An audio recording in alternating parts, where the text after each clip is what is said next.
All right, so now we're at this point where we need something different. We need something new. Tell me about the process of coming up with this invention, because you were in a good position. You retired, you were at a good company, you had some money in the bank. Like, most people are happy there, but you sacrificed a lot with other people focusing on this for around 8 years trying to figure this out. Correct? Over 100,000 a year when I retired.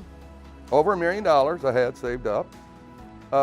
6 weeks vacation plus holidays. Hell, I was at work whenever I wanted to be. Yeah, to me it was a huge sacrifice, but I'd rather go to my grave broke and do something good for my kids and grands, something meaningful, than I would to work in IT, just continue. There was a group of 25 engineers and me up by Traverse City, and I was building prototypes out of my own pocket, again, all this stuff.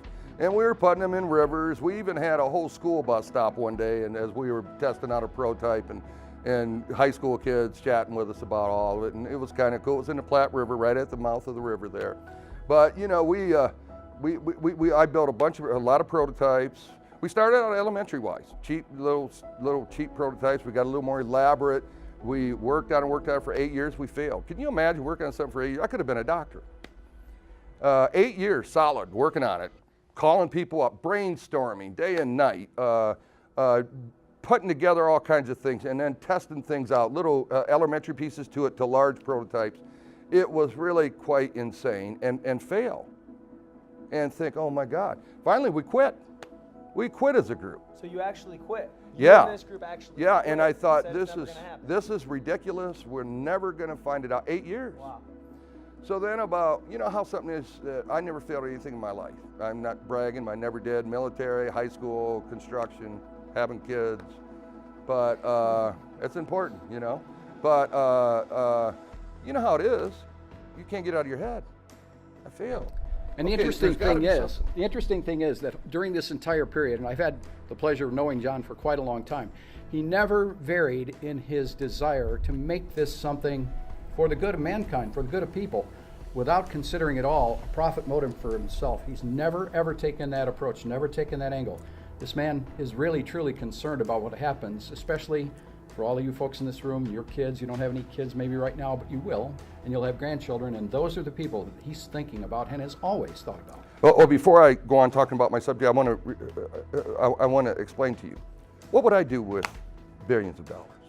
What am I going to do with $1 billion? I guess sit and count it, or what? It doesn't make any sense to me. I don't want security guards. I want to walk around and see the world and be happy. So I have no interest in the greed. And I guess that's what makes it special. I do have interest in making sure my grandkids and you guys have a future that's very bright. That does excite me instead of money. That is very exciting to me because, like I tried to tell you earlier on, this is one vibrant young crowd, which I'm very proud to be here with. So going back to your question, you know, I walked around rivers and I thought, okay, going back to the wind and solar that we got off on a tangent. Water is dense. It's constant flow. Okay? Well, you know what I mean by dense? You know, it can create force. Unlike wind, and then sun doesn't shine very often, water is dense and it is constant, which is the necessary thing to create non-intermittent energy. In other words, to create a 24/7 energy source. Okay? That is constant. So what kind of problems did we have with it? Well, how many of you have ever been in a river and held up something in a river and then see how much force it is? There's a lot, isn't it? But it goes away real quick, don't it? Why does it go away? Because the water surrounds that object, okay? And once the water surrounds that object, the force of it goes away, right? There's a backstop. That's called the ebb factor. So you all know the technical term to it, okay? We found a way to extract energy from river flow without the ebb factor. So in essence, we can extract all the energy from river flow.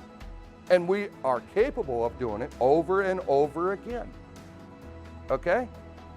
So this new energy invention, because of that, we know the calculations exactly.